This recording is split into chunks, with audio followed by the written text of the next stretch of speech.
Olá, irmãos.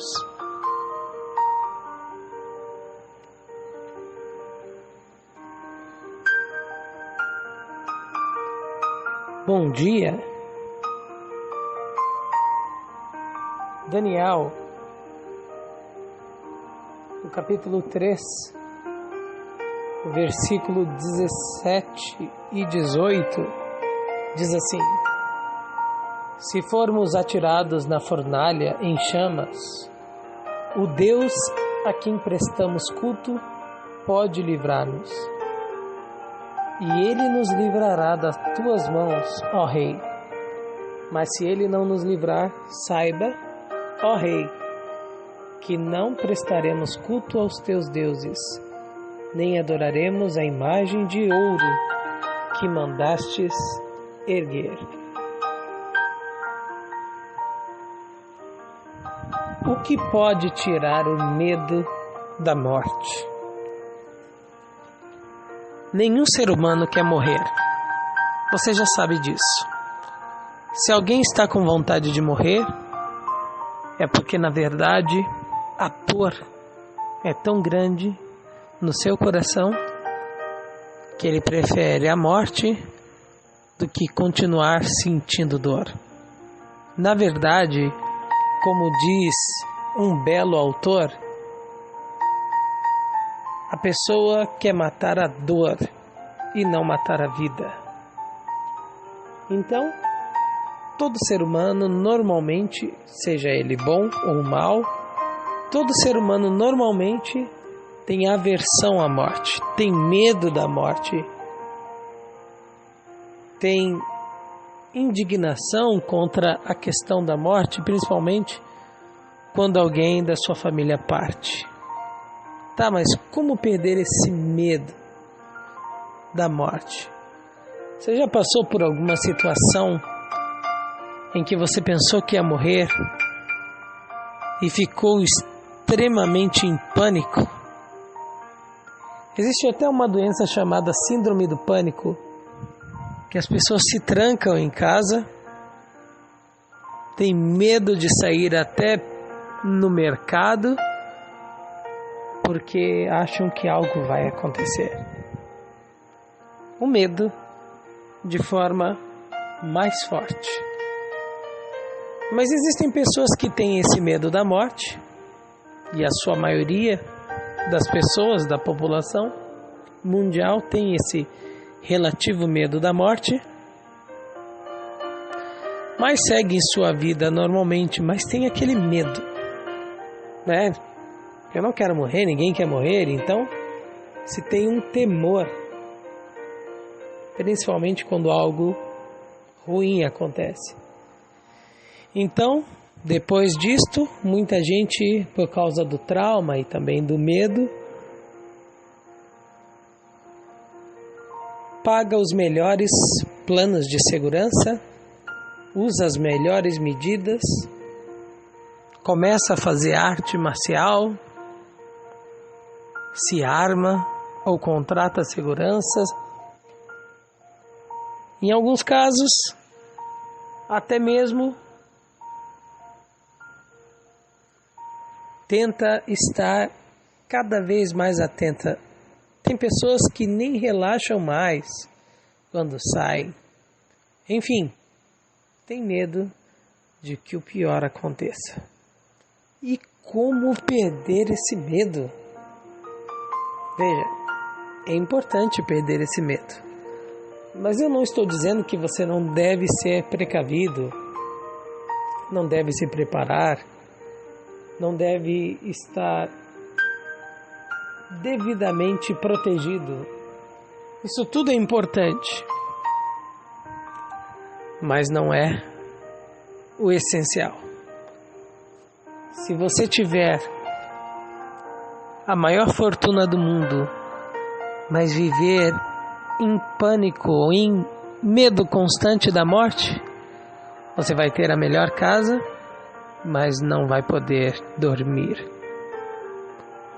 Você vai ter as melhores roupas, mas vai se vestir do medo. Você vai ter os melhores tipos de comida, mas vai sentir o gosto do medo também. E assim por diante. Então isso é importante, mas não é o fundamental. E o que é o fundamental? O que é o mais importante?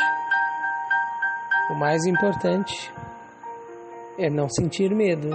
E para não sentir medo, o mais importante é ter uma ligação com Deus.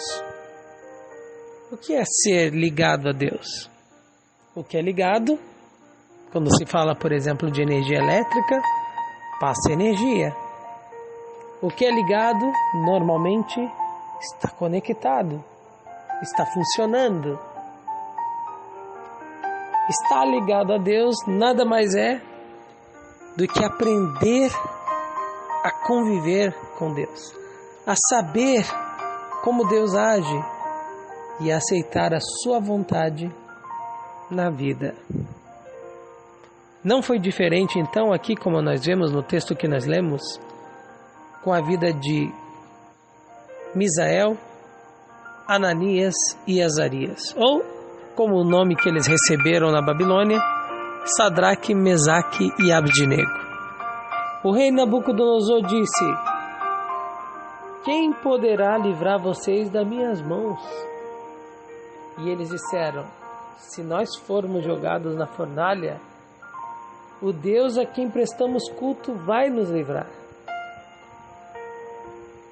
Mas se ele não nos livrar, saiba, ó rei, que não prestaremos culto aos seus ídolos, aos seus deuses, às suas imagens que você construiu.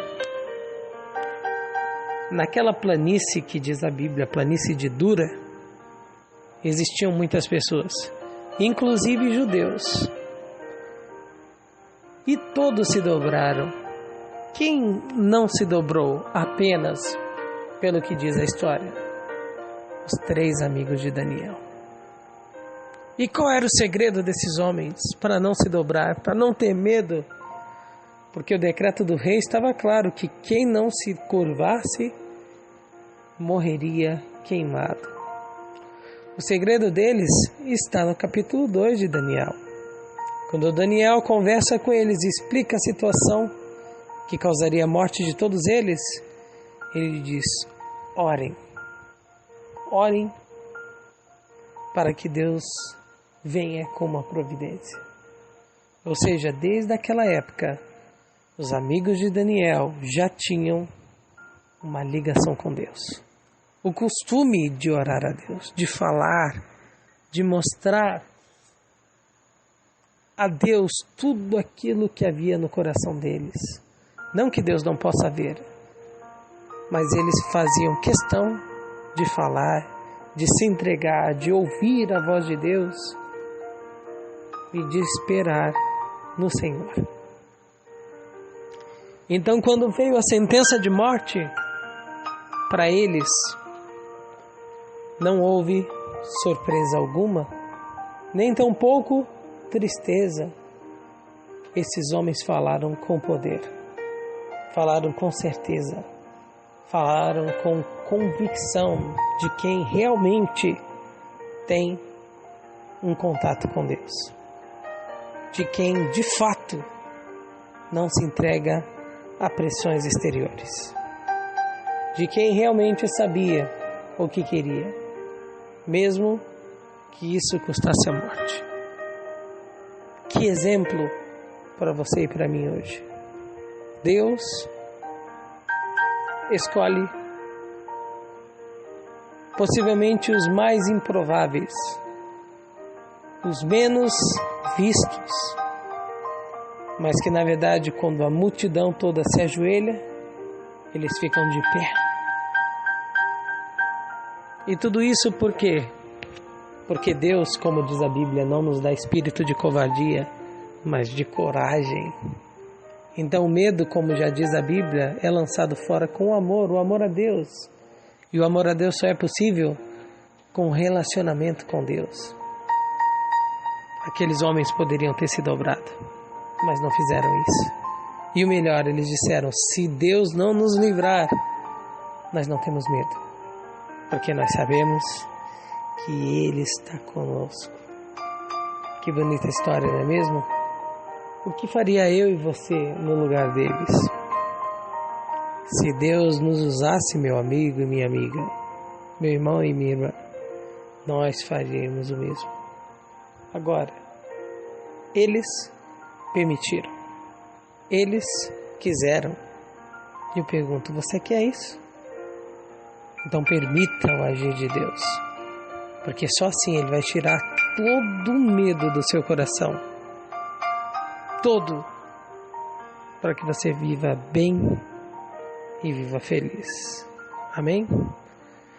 Um bom dia para você, ou uma boa tarde, uma boa noite. Feliz sábado! E que Deus te abençoe.